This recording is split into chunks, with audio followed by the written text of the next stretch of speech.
नमस्कार, आप देख रहे हैं लीगल हेल्पलाइन। मैं हूं आपके साथ प्रियंका। लीगल हेल्पलाइन इस कार्यक्रम में हमारे कानूनी विशेषज्ञ रोजमर्रा की जिंदगी की समस्याओं से जुड़े हुए कानूनी मसलों पर आपकी शंकाओं का समाधान करते हैं और इस दौरान आप फोन करके कानूनी राय भी ले सकते हैं। अगर हम आपको कॉन्ट्रैक्ट या कानूनी समझौते से जुड़ी हुई जानकारी देंगे और साथ ही कॉन्ट्रैक्ट से जुड़ी हुई आपकी समस्याओं का समाधान भी करने की कोशिश लीगल हेल्पलाइन इस कार्यक्रम में की जाएगी।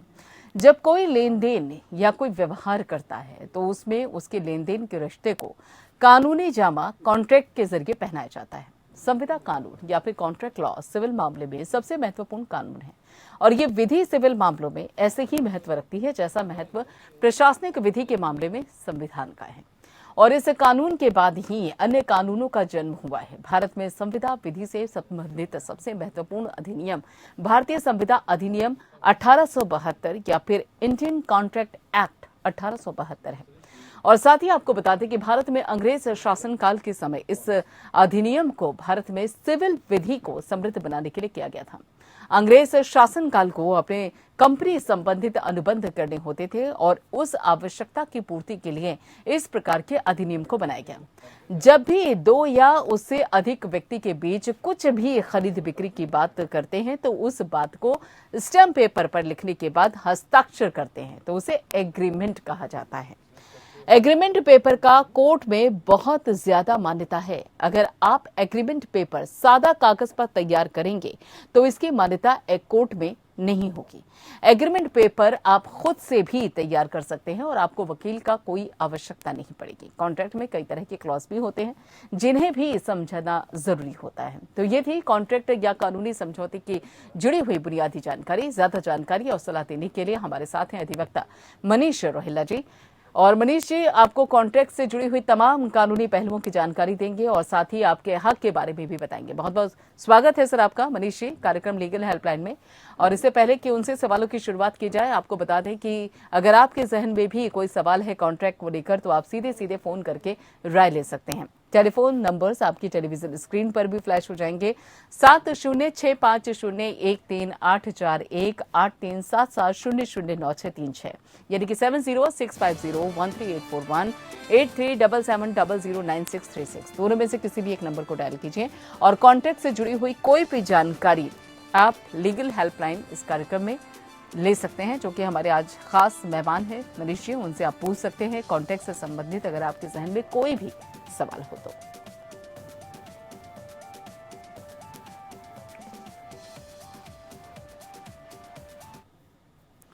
तो एग्रीमेंट से जुड़ी हुई जानकारी देने के लिए मनीष रोहिल्ला जी हमारे साथ स्टूडियो में इस वक्त आपको बता दें हमारे खास मेहमान हमारे साथ जुड़े हुए हैं। मनीष जी सबसे पहले ये बताइए कि ये जो एग्रीमेंट होता है, ये जो शब्द है, ये कब एक एग्रीमेंट वैध कहा जा सकता है? कहा जा सकता है कि अगर आप एक प्लेन पेपर पे भी अपना कोई भी दस्तावेज लिख सकते हैं, कोई भी एग्रीमेंट बना सकते हैं, किसी भी तरीके का क्लॉज लिख सकते हैं, कब इसे वैध माना जाएगा? क्या सादे पेपर पे भी वैध होगा ये?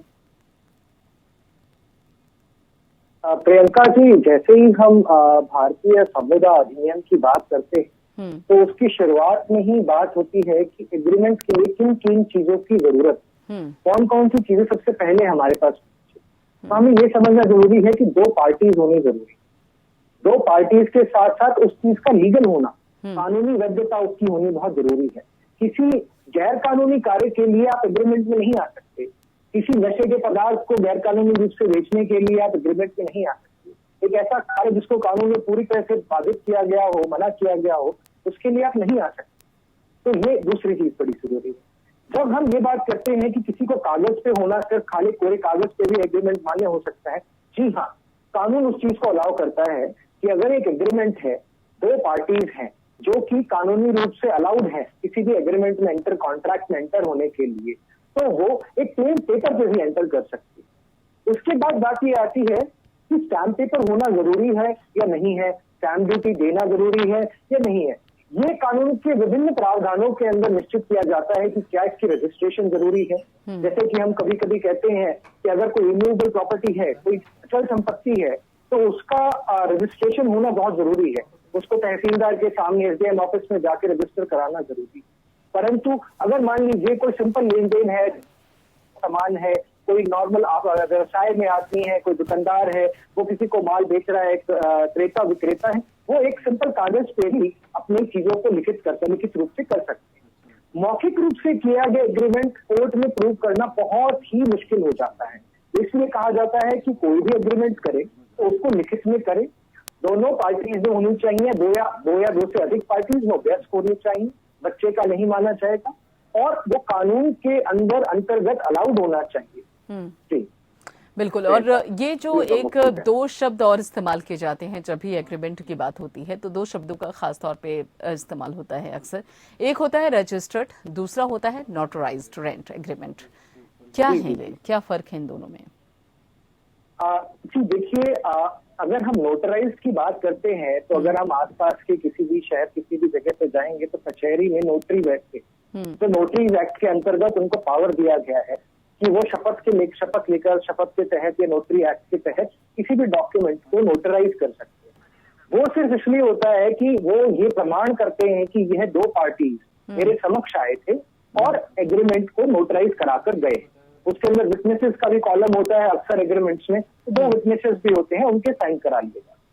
दैट इज, ये सिर्फ नोटरी का मान्य है। नोटरी कराया गया कागज जो है उसकी अगर हम एविडेंस के तौर पे बात करें तो वो एक बेहतर साक्ष्य होगा अगर मुकाबले हम सिंपल कागज पे करे गए साक्ष्य की बात करते हैं। अगर हम रजिस्टर्ड होने की बात करते हैं तो रजिस्ट्रेशन एक्ट है प्रियंका जी, जो स्पेशली कहती है कि कुछ ऐसे एग्रीमेंट्स होते हैं जिनको रजिस्टर कराना जरूरी है। अगर वो अनरजिस्टर्ड है तो वह साक्ष्य नहीं माने जाए। ठीक है, इससे पहले कि आप अपने जवाब को आगे बढ़ाएं, यहाँ पर अपने आप जवाब को आगे बढ़ाएं, हमारे एक दर्शक हमारे साथ जुड़ गए हैं, अनिल नाम इनका फिरोजाबाद से। अनिल पूछिए, क्या पूछना चाहते हैं आप? सवाल पूछिए अपना। अनिल, आपको आवाज मिल रही है? हेलो जी, आपकी आवाज मिल रही है अनिल, सवाल पूछिए जल्दी से। हाँ जी अनिल सर, मैं कह रहा हूँ मेरा भाई विकलांग है दोनों पैरों से। जी आगे सवाल पूछिए। दोनों पैरों से विकलांग, कोई सुविधा नहीं मिल रही है। ठीक है, मनीष जी। अनिल जी, हालांकि ये इस टॉपिक से अलग सवाल है, परंतु अगर वो विकलांग है तो अगर उनको कोई सुविधा नहीं मिल रही है, आप लोकल डीएम या प्रशासन के पास जाकर और अपना रिप्रेजेंटेशन दे सकते हैं, चिट्ठी लिख सकते हैं और बता सकते हैं कि हमारे साथ ये चीज है और अगर कोई भी सरकारी कोई स्कीम है उसके तहत हमें कोई लाभ मिल सकता है तो वो आप ले सकते हैं। यही चीज है, कानून में बहुत सारे प्रावधान बनाए गए हैं विकलांगों के लिए और लोगों के अंदर जागरूकता नहीं है। तो मैं आपको यही कहूंगा, आप अपने नियरेस्ट आसपास जो भी है वहाँ डीएम ऑफिस जाए, वहां से आपको बेहतर चीजों का पता लगे। बिल्कुल, और उम्मीद है कि यहाँ पे अनिल जी को उनके सवाल का जवाब मिल गया होगा। और एक मनीष जी, एक और अक्सर शब्द इस्तेमाल होता है रेंट एग्रीमेंट, यानी कि किरायानामा। क्या इस बाबत भी आप थोड़ी सी जानकारी देंगे ताकि दर्शकों को ये क्लियर हो जाए कि आखिर ये रेंट एग्रीमेंट के क्या कानूनी दावपेच होते हैं? जी प्रियंका जी, जैसे ही हम रेंट एग्रीमेंट की बात करते हैं तो सबसे पहला हमारे दिमाग, ये बहुत आम प्रॉब्लम है कि लोगों को ये समझ नहीं आता कि रेंट एग्रीमेंट, लीज, ये सब क्या फर्क है, इसको नोटरी कराए, रजिस्टर कराए, क्या करें। तो हमें सबसे पहले समझना जरूरी है कि रेंट एग्रीमेंट 11 महीने के लिए अगर आप किसी के साथ किराएनामे में आते हैं, किराए पे आते हैं, तो उसे हम रेंट एग्रीमेंट आम भाषा में हम इसको ऐसे समझें। उसको आप नोटरी कराते हैं तो वह भी मान्य हो। ये एक चीज हुई। अगर आपका 12 महीने या 12 महीने से अधिक का रेंट एग्रीमेंट, जिसको हम कई बार लीज की कैटेगरी में टेक्निकली कह देते हैं, तो उसको रजिस्टर कराना जरूरी है। तो अगर मैं संक्षिप्त में कहूँ तो सबसे पहली चीज यही है कि जब हम एक किराएनामे की रेंट एग्रीमेंट की बात करते हैं तो उसके अंदर एक किराएदार होता है, एक मकान मालिक होता है, दोनों के बीच में राइट्स और लायबिलिटीज, क्या वो करेंगे, क्या हम करेंगे, प्रॉपर्टी को किस तरीके से रखना है, कितना किराया होगा, क्या समय अवधि होगा, ये सारी चीजें उस रेंट एग्रीमेंट के अंदर दी गई होती है। अक्सर इसको लोग स्टैम्प पेपर पे 100 रुपए 200 रुपए के स्टैम्प पेपर पे यूजुअली प्रॉपर्टी डीलर्स जो होते हैं वो बनवाते हैं और नोटराइज करा लेते हैं। पर हर किराएदार को और हर मकान मालिक को ध्यान रखना चाहिए कि अगर 12 महीने की अवधि से ज्यादा का कोई रेंट एग्रीमेंट है तो उसको रजिस्टर जरूर कराएं, सिर्फ नोटरी से काम नहीं चले। जी, और एक यहाँ पर कहा जाता है कि जब भी आपको एग्रीमेंट करवाना हो, जैसे कि अभी आप खुद भी जिक्र कर रहे थे कि 100-200 या उसके स्टाम्प पेपर के पर बाकायदा एग्रीमेंट होना चाहिए, तो ये स्टाम्प पेपर के साथ ही एग्रीमेंट करवाना आखिर क्यों जरूरी होता है? क्या महत्व है इस स्टैम्प पेपर का? जी देखिए, एक तो बात है कि रजिस्ट्रेशन एक्ट की जब हम बात करते हैं हाँ। तो उसके अंदर स्टैम्प ड्यूटी फिक्स करी गई। जैसे कि अगर हम बात करें, कोई अगर किराया दिल्ली में अगर हम फॉर एग्जाम्पल हम बात करें, तो अगर कोई किराया है उसके अंदर 20,000 से ऊपर किराया है, जैसे 2%, 3%, 4% एवरेज रेंट जो होता है, रेंट का अगर हम एवरेज निकालें 3 साल 2 साल जो भी है, उसके हिसाब से 2% का स्टैम्प ड्यूटी लेना होगा, जिसका स्टैम्प पेपर आपको परचेज करना जरूरी है और उसी पे वो होगा। इसका सबसे बड़ा फायदा ये होता है कि सरकार का इसमें रेवेन्यू बढ़ता है और कहीं ना कहीं इसकी वैलिडिटी जब रजिस्ट्रार के सामने, एसडीएम के सामने इश्यू हो जाती है तो इसका फायदा होता है। इसके अलावा अगर कोई रजिस्टर्ड डॉक्यूमेंट के अलावा जो आमतौर पे नोटरी के लिए हम 100 रुपए, 200 रुपए, 300 रुपए के स्टैम्प पेपर पे, 50 के स्टैम्प पेपर पे कराते हैं, उसका सिर्फ ये पर्पज होता है कि अगर हम कानून में पढ़े तो हमें पता लगेगा कि एक स्टैम्प पेपर पे किया गया जो कागज होता है उसकी वैधता बढ़ जाती है। तो अक्सर 100 रुपए के स्टैम्प पेपर पे कहीं कहीं लोकल लॉज में स्टेट वाइज कहा गया है कि 100 रुपए के स्टैम्प पेपर पे रेंट एग्रीमेंट बनाए, तो वो कहीं कहीं प्रिस्क्राइब है। परंतु मैं ये जरूर कहना चाहूंगा कि अगर आपका 11 महीने का रेंट एग्रीमेंट है और अगर आप उसको स्टैम्प पेपर पे भी नहीं बनाते तो भी उसकी वैधता जरूर रहेगी, वो कानूनी रूप से वैध है। परंतु अगर वो स्टैम्प पेपर है तो और अच्छा है, अगर उसकी रजिस्ट्रेशन कराई गई है तो और भी अच्छा है। ठीक है। नरेंद्र हमारे दर्शक राजस्थान से हमारे साथ जुड़ गए हैं। नरेंद्र, पूछिए अपना सवाल। हेलो जी नरेंद्र, आपकी आवाज मिल रही है, सवाल पूछिए अपना। हाँ मैडम, नमस्ते जी। मैं ये पूछ रहा था, जैसे मुझे पैसे का लेन देन के बारे में बात करनी है आपसे। मैंने किसी का पेमेंट दे भी रखा है और मुझे भी किसी को पेमेंट देना है, क्योंकि एक मेरा बीसी में चलाता था, जानते हैं आप? एक बार जरा थोड़ा सा जोर से बोलिए, साफ बोलिए, आपकी आवाज थोड़ी सी बीसी में चलाता हूँ, जैसे पैसे के लेन देन की। हाँ। जी जी जी। जैसे 10-15 आदमी का ग्रुप तैयार कर लिया, उसमें फिर हम बोली लगा के बीसी हम सामने वाले ने ले ली, वो कुछ लोगों का पेमेंट मेरे पास रह गया। अच्छा। मेरा पेमेंट आगे अटक गया, तो वो जिनको पेमेंट देना है तो आए दिन मुझे परेशान करते हैं। हाँ। तो थाने में जाने की धमकी देता है, इस तरह से, उसके बारे में थोड़ा बताएंगे? ठीक है, कमेटी को लेकर आप अगर देखा जाए तो बात करें। जी मनीष जी। नरेंद्र जी, एक कॉमन प्रॉब्लम है कि लोग कमेटी में डालते हैं, चिट्स में इन्वेस्ट करते हैं, चिट फंड्स वगैरह, और उसके बाद ये प्रॉब्लम आ जाती है। तो सबसे बड़ी कमी लोगों में रहती है कि जिसकी हम बात कर रहे थे अभी, प्रियंका जी को बता रहा था कि कोई भी चीज आप करें तो उसको एग्रीमेंट कर ले, उसको लिखित में करें। अक्सर सभी कमेटी वगैरह डलती हैं तो सब ये व्यवहार के ऊपर चलती हुई चीजें होती हैं, मौखिक रूप से ही बातें होती हैं, कहीं लिखित में नहीं चीज हुई होती है, जिस वजह से आगे जाके जब कोई भाग जाता है या कोई दिक्कत आती है तो बड़ी प्रॉब्लम आती है रिकवरी। जिसने कमेटी डाली होती है कभी कभी उसे प्रॉब्लम आती है और कई बार जिसने सारा ऑर्गेनाइज करा होता है उसे प्रॉब्लम आती है। अगर आप इस तरह की स्थिति में है कि आप परेशानी फेस कर रहे हैं तो इसके अंदर ये डिपेंड करता है, या तो आप रिकवरी के लिए जा सकते हैं, अपने एरिया के लोकल लॉयर से आप बातचीत करिए, वो आपको गाइड ज्यादा अच्छे से करेंगे वहां के वकील, पर आप इसके अंदर रिकवरी सूट फाइल कर सकते हैं। अगर आपको लगता है कि आपके साथ सगाई हुई है या धमकी है तो आप इसके अंदर पीनल उसमें भी जा सकते हैं और लोकल थाने के अंदर आप अर्जी दे सकते हैं और कानून के अंतर्गत आपकी कुछ सहायता हो सकती है। और इसके अंदर मैं आपको ये कहूंगा, आगे से कभी भी कमेटी में जाएं या करें तो जरूर लिखित रूप से एग्रीमेंट में एंटर करें ताकि आपको आगे दिक्कत ना आए। और दर्शक है मनीष जी। राहुल, पूछिए अपना सवाल, क्या पूछना चाहते हैं आप?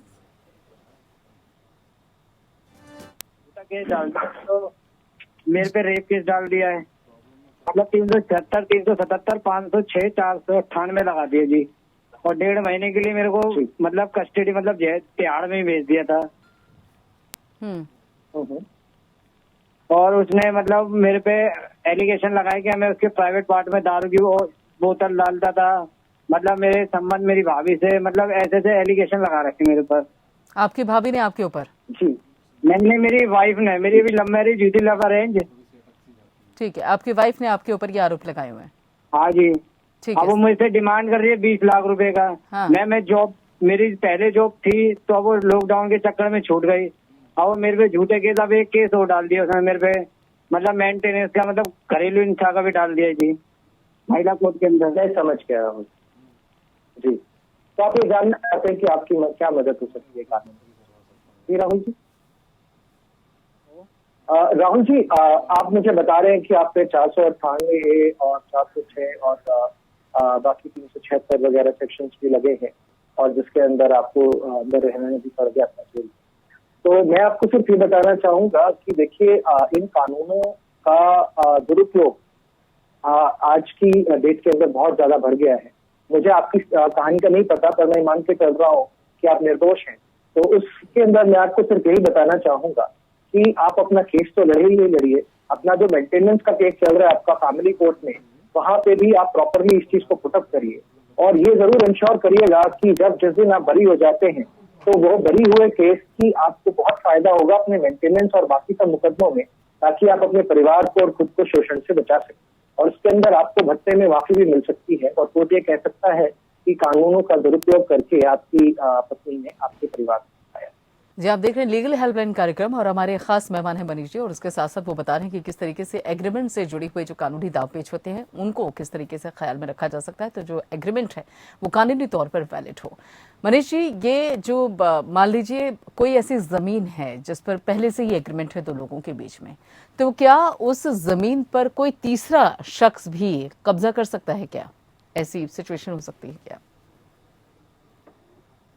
जमीनों के बारे में जब हम एग्रीमेंट की बात करते हैं तो कई तरह की चीजें आ जाती हैं। ये भी हो सकता है कि हम बैनामा की बात करते हैं। बैनामा माने कि जब आप जमीन खरीदने लगते हैं तो शुरुआत में आप एक एग्रीमेंट कर रहे हैं, जिसको हम कहते हैं स्टार्टिंग में एग्रीमेंट टू सेल, कि हम आगे जाके इसको डील को 70 दिन 90 दिन में पूरा किया जाएगा। एक है सेल डील, जो कि रजिस्टर कराई गई। जब सारा कुछ पूरा हो जाता है उसके बाद आपने रजिस्ट्री करा ली है उस जमीन की, वो एक एग्रीमेंट है जो कि कॉन्ट्रैक्ट की फॉर्म में है। तो अगर रजिस्ट्री हो चुकी है, एक रजिस्टर्ड एग्रीमेंट है, तो उसकी वैधता, उसकी कानूनी लाभ तो आपको बहुत ज्यादा है। उसके होते हुए अगर आपके पास वो है तो आपसे कोई जमीन नहीं छीन सकता है। अगर कोई आपकी जमीन पे कब्जा करता है तो आप इविक्शन करा सकते हैं उसका कोर्ट में जाकर। जहां तक की बात आती है कि आपने कोई नॉर्मल एग्रीमेंट किया था जो अनरजिस्टर्ड एग्रीमेंट है और प्रॉपर्टी के रिगार्डिंग किया है, तो आपको ये सचेत रहना जरूरी है कि क्या इस प्रॉपर्टी के रिगार्डिंग पहले कोई और एग्रीमेंट हुआ है या नहीं हुआ है। अगर नहीं हुआ है तो आपके पास कानूनी रूप से कई सारी पावर्स आ जाएंगी। पर अगर पहले से एग्रीमेंट हुआ है, रजिस्ट्री हुई है, तो उस एग्रीमेंट की कोई वैधता नहीं है और आप लॉस में चले जाए। इसीलिए कभी भी, जब भी मैं हमेशा कहता हूं कि कभी भी जब आप अचल संपत्ति के रिगार्डिंग कोई भी चीज कर रहे हो इमूवल प्रॉपर्टी में, तो आप ये देखें कि ये जमीन किसके नाम पे है, किसके नाम पे नहीं है। चाहे आप कहीं पे भी जाके उसके कागजात का अवलोकन करें, पर यह जरूर सुनिश्चित करें कि आप किसी भी प्रॉपर्टी के रिगार्डिंग एग्रीमेंट में जा रहे हैं तो वह प्रॉपर्टी किसी भी कर या किसी भी चीज से मुक्त है या नहीं। बिल्कुल, इस चीज पे भी खास तौर पे इस बिंदु पर फोकस करने की जरूरत है। और मनीष जी, अगर मान लीजिए कोई एग्रीमेंट हुआ है लेकिन वो कहीं पर भी रजिस्टर्ड नहीं है, तो क्या ये एग्रीमेंट किसी विवाद के वक्त वैध या फिर मान्य होगा, या इस पर भी सवाल खड़े हो जाएंगे?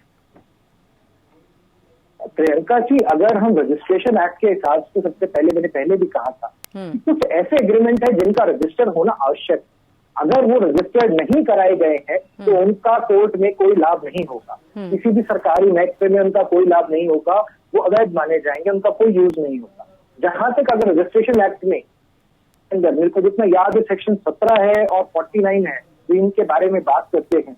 तो अगर इन सेक्शन के अंदर जाने वाली चीजें, जैसे कि मान लीजिए गिफ्ट डीड, जैसे कि मान लीजिए सेल डीड है, इन तरह की चीजें हैं, अगर कोई कोर्ट रिलेटेड डिक्री ऑर्डर है, इन चीजों के रिगार्डिंग अगर कभी भी कोई एग्रीमेंट होता है तो उसको रजिस्टर कराना जरूरी है, आवश्यक है। अगर नहीं कराया गया है तो उसकी कोई कानूनी वैधता नहीं होगी, उसका कोई फायदा नहीं है। परंतु अगर कोई नॉर्मल कोई व्यवसाय के अंदर कोई एग्रीमेंट कर रहा है और ऐसी कोई चीज है जिसके अंदर रजिस्टर्ड नहीं है, तो वह मान्य होगा। इवन अगर मान लीजिए कोई ऐसा भी कागज है जिसके अंदर कानूनी रूप से बंधन है कि इसको रजिस्टर कराइए, आपने नहीं कराया है, तो मैं एक एक्स्ट्रा चीज ये भी बताना चाहूंगा कि हो सकता है वो उस चीज के लिए ना इस्तेमाल किया जा सके, परंतु अगर कोई और रिलेशनशिप है, जैसे कि आप ये दिखाना चाहें कि मैं इस आदमी को पहले से जानता हूं और कोई और मुकदमा है, उसके अंदर आप इस कागज का इस्तेमाल कर सकते हैं। परंतु आप प्रॉपर्टी के पोजेशन लेने के लिए या फिर अगर कोई लोन लेने के लिए, इन सब चीजों के लिए आप इस्तेमाल नहीं कर। रजिस्ट्रेशन वहां पर जरूरी है। व्यास मुनि हमारे एक दर्शक है गोरखपुर से, वो हमारे साथ जुड़े हुए हैं। व्यास मुनि जी, पूछिए अपना सवाल। नमस्कार जी, व्यास जी, सवाल पूछिए। सर, हमारे चाचा का कुछ जायदाद है, उसमें हकदार 3 लोग हैं। हम कहीं और रहते हैं बाहर, तो दो चाचा के अगर रजिस्ट्री करवाने वाले हैं हमारे से चोरी के, तो उसको अगर रुकवाना हो तो कोई है कानूनी सलाह कि रुक जाएगी? जी मनीष जी। व्यास जी, सबसे पहले आपको ये देखना होगा कि इस जमीन में हक किस किसका है, या ये वसीयत से आई हुई जमीन है या ये पुश्तैनी जमीन। पर अगर किसी का भी जमीन के अंदर हिस्सा बनता है या नाम में अगर इंतकाल में जमाबंदी में कहीं पे भी आपका नाम है, तो आप जाके जरूर इस रजिस्ट्री का ऑब्जेक्शन कर सकते हैं। अगर आपका कोई हक नहीं है, जो भी वादी बनेगा इस मुकदमे के अंदर या जो भी आदमी है, अगर उसका कोई हक है, उसका कोई हिस्सा है, तो वह इस रजिस्ट्री को रोक सकता है कि मेरा इसमें ये चीज बनती है और इसकी रजिस्ट्री ना की जाए। परंतु अगर कोई हक नहीं है और आपका कोई उस तरह से नहीं आ रहा है श्रेय किसी भी चीज में, तो फिर आप नहीं जा सकते। उम्मीद है क्या? चलिए, उम्मीद है कि व्यास जी को उनके सवाल का जवाब मिल गया होगा। धर्मेंद्र शर्मा हमारे साथ हैं, हमारे दर्शक अलीगढ़ से। जी धर्मेंद्र जी, सवाल पूछिए अपना।